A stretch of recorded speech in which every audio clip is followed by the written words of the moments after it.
Level 1. The Curious Explorer. This is where it begins. Maybe you're watching a period drama and notice how every character is called Nigel or Pamela. Maybe you're helping your grandmother sort through old letters, Cyril, Doreen, Gwendolyn. Names that sound like they belong in sepia-toned memories, not modern playgrounds. You mention it to a friend. Isn't it weird how no one's called Trevor anymore? They laugh. Or Sheila. Suddenly, you're both listing names you haven't heard in decades. Beryl, Malcolm, Phyllis. Each one lands like a small revelation, a forgotten treasure pulled from the attic of collective memory. You start to imagine them. The boy named Norman, who kicked a football across concrete playgrounds. The girl named Brenda, who wore her school uniform with pride. Who dreamed of becoming a teacher or a nurse. They weren't characters in history books, they were children, just like any children, laughing and learning and growing up. There's something bittersweet in this discovery. You realize that names, like fashion and music, move in waves. What was once commonplace becomes quaint, then nearly extinct. And in that extinction, there's a forgetting not just of the names, but of the people who carried them.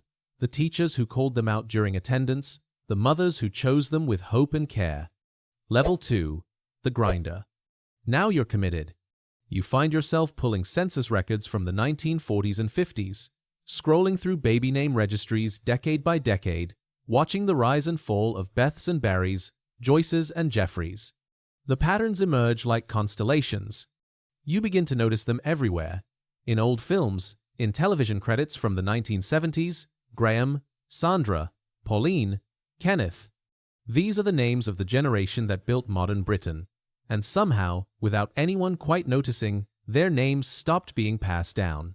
These were the people who worked in factories and offices, who raised families in council houses and suburban semi-detached homes. The Barrys who became electricians, the Sharons who worked as secretaries, the Garys who drove lorries across motorways. Ordinary lives that formed the backbone of a nation. You keep a list. You note which names disappeared first: Edna by the 1970s, Gary by the 1990s, Sharon by the 2000s.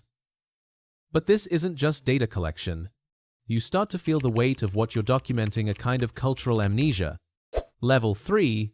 The Student of the Craft. This is where the science deepens.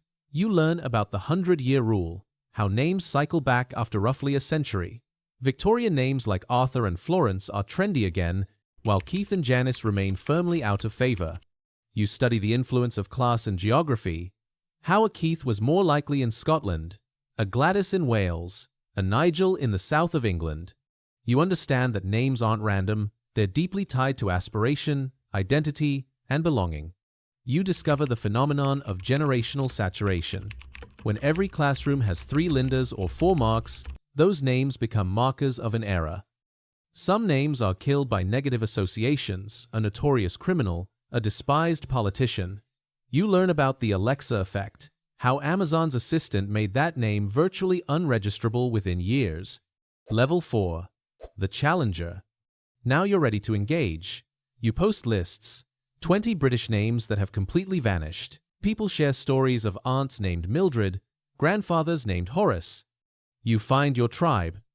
Other name enthusiasts, genealogists, cultural historians. You debate. Which decade saw the most dramatic shift? Which names might come back? When you hear a child called Sebastian or Arabella, you recognize the upper middle class aspiration at work.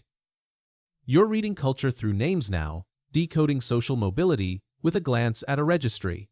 But you face resistance. Let names evolve, they say. Why do you care if there are no more Derricks? You struggle to articulate what's at stake, that this is about witnessing and honoring what's being lost.